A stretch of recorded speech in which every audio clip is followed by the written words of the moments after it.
Good evening, everyone. Good evening. Okay. So I'm going to be reading from my notes. I apologize, I just can't read all the way over there. It's a little far from me. So I'm going to be talking about why healthcare in Bermuda is so expensive. I am passionate about healthcare improvement and trying to find meaning in data. So I tried to think of those two things and trying to come up with a talk for tonight. And I decided to approach this subject by looking at public health reports available in Bermuda and just sort of picking out some insights I thought were particularly powerful and that the public should know about, and just letting the data speak for itself. So, why is healthcare so expensive? So first, let's look at the size of the issue. We spent $701 million on healthcare services in 2015 and 2016. That's the most recent year for which we have public data. That's roughly $11,000 per resident, and total healthcare spending continues to go up every year. Why should you care about this? Well, that's because where most of your tax dollars are going to healthcare spending. So the government put out a budget of roughly $1.1 billion this year, and $190 million of that is forecast for healthcare, which means it's forecast to overtake servicing our debt as the most expensive thing that government has to spend on.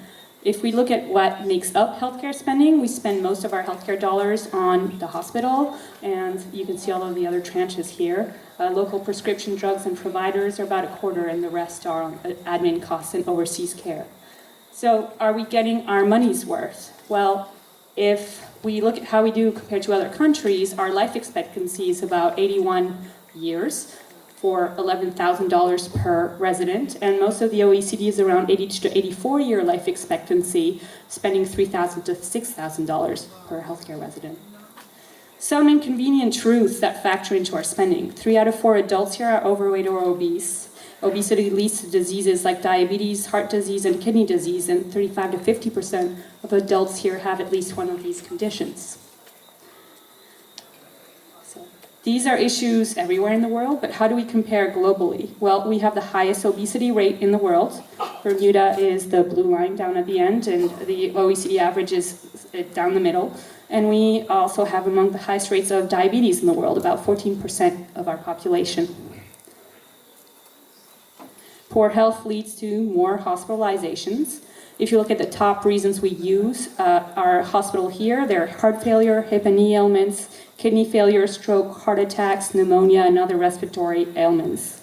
Risk factors for these conditions are obesity, fatty diets, hypertension, diabetes, and age. Some other inconvenient truths that factor in are the fact that Bermuda's aging. By 2050, 1 in 4 residents will be 65 years or older. Your amount of hospital visit consumption goes up after the age of 60 almost exponentially. This is, again, all from public reports. Think of the impact this has on the hospital. Seniors who come in often have longer hospital stays, and we don't have enough community-based services with appropriate level of care to discharge these patients to. So as a result, half of hospitals' inpatient beds are dedicated to continuing care and long-term care. One of the most expensive chronic diseases to manage is chronic kidney disease. Roughly 1,500 residents here have this disease. Obesity, diabetes, and hypertension can accelerate the development and progression of this disease. And if this continues, it progresses to kidney failure, which can only be managed through lifelong dialysis or kidney transplants. This matters because dialysis is our main service provided here on the island. It's very expensive. And we spent, I think, one second, I skipped a page, $29 million on dialysis for 190 patients last year. So if we continue on with that, we're looking at $101 million by 2033. Road traffic accidents also add to our healthcare bill. We spent $43 million servicing healthcare claims between 2014 and 2016. Alcohol and drugs factoring into 75% of all the road fatalities in Bermuda. There's as of 12 years ago, a report showing that Bermuda's death rate from road crashes was the highest in the world, more than twice as high as the next country, which is Mexico, and it was entirely driven by males, 100%. Today's road fatality remains high, and it remains a predominantly male problem.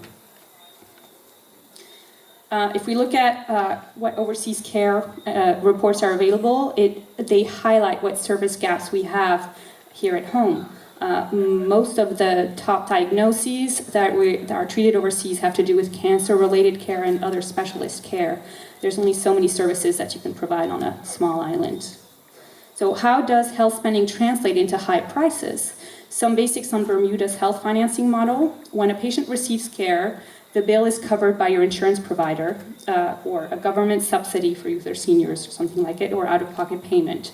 Your care provider then submits a claim to your insurance company who reimburses the provider directly. To pay claims, insurance companies charge us premiums. Those premiums come out of your paycheck, half covered by you and half by your employer. And the more healthcare services we consume, the higher the premium rate set by insurers to pay those bills. So providers often base their prices too on what they know they can get reimbursed for by insurers. So pros and cons of this model is that while it guarantees access to a lot of health services, the primary ones reassessed every year, it focuses on quantity of services rather than the quality of care given here in Bermuda. So this is unsustainable for many reasons, but since 2/3 of our healthcare bills are covered by contributions from the working population to private insurers, this works today when we have 4 working residents for every senior, but by 2053, that ratio goes to 2 working residents per senior in Bermuda. So something's got to change if we want to keep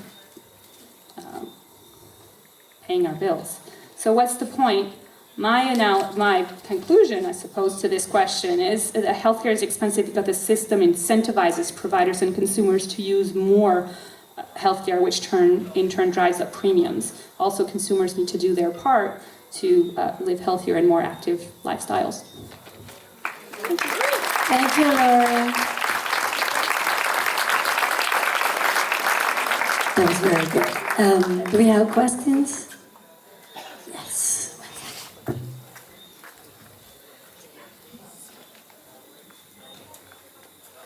Excellent talk, thanks. Do you think that the newly imposed sugar tax will help us in any way to deal with some of our health issues? I know it's very controversial, sorry. Right, yeah. Is that a step in the right direction? Don't we need some education with that as well as just taxing things? Well, I mean, all I can share is my opinion on it, in that we have to try something, and the sugar tax was based on looking at what works and incentivize people to change lifestyles in other jurisdictions. So let's try something. Let's see how it goes. After that, I don't really have a strong opinion on this one, except that we need to try something. Do we have any more questions? Okay. Najib? So how does healthcare kind of play into the rising healthcare costs, given that people are kind of staying alive longer because of healthcare? If that makes any sense, you know. It does, yeah.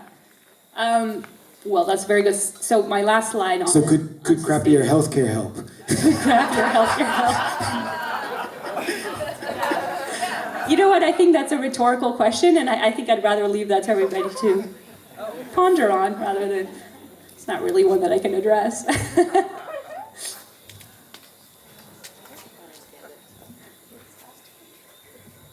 So you were saying mainly like a lot of it is incentivized to like treat them as symptoms instead of, so is there any impetus to do more preventive measures like at a younger age instead of starting to talk about preventiveness at like say 35 and over, which seems to be what goes on when there is a condition Right.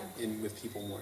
Yeah, there's actually a lot of work going on right now in changing policy and regulations and planning that has to do with a greater focus on preventative care and how we can shift those incentives to be less quantity focused and more quality focused. So you'll be seeing some stuff come out, as laws are passed and as policies are passed. But yes, we are very much focused on that now to try to change that balance. Hello. So do you think some of it has to do with like the healthcare providers trying to like milk the insurance providers? Because for instance, like once I fell off a bicycle, I ended up in the hospital and like they ran multiple x-rays and like gave me a wrist brace and I didn't really need it, but I felt sort of like they were just doing it just because I have insurance. Well, all I'm going to say on that is, when you have a financing model that incentivizes you to spend more so you get more reimbursed, there's going to be some people who take advantage of that. I don't know your particular situation. I'm sorry you went through that. Hi, good evening. I think what struck me as well is thinking, I guess, similarly to my brother, on preventative care. It's almost like it's expensive to be healthy on the front end, and so I look at myself I have a relatively good job, and when I've decided that I wanted to be healthy, the cost in groceries for colorful rainbow groceries versus the yellow Bermudian diet was completely different. And so when I was just shopping for myself, when my family was overseas, on average, when I was trying to eat healthy, I was looking at 150 to 200 a week, and that was just trying to follow what they say will be considered a very healthy, non-processed, whole food diet, versus the yellow diet and the packaged diet, which could carry 4 or 5 family members for twice or triple amounts of time. So I just wondering what your thoughts were, because I agree with everything you said, but I think we also find ourselves in this position because for the majority, especially working class, they can't afford to eat a rainbow diet unless it's in a can. That's a very good point. I think that's a problem actually in a lot of different countries where you have a lot of your healthy product and your fresh products is much more expensive than your big food middle aisle, yellow diet as you called it. And this is exactly the type of stuff that Bermuda's starting to look at addressing in regulation. I think the states too in different ways. It's definitely, right now the odds are stacked against you if you look at what suppliers you're making available and what you want the end goal to be. Yeah. Cool. Thank you so much for sharing that with us. I feel like everyone was very informed. Thank you.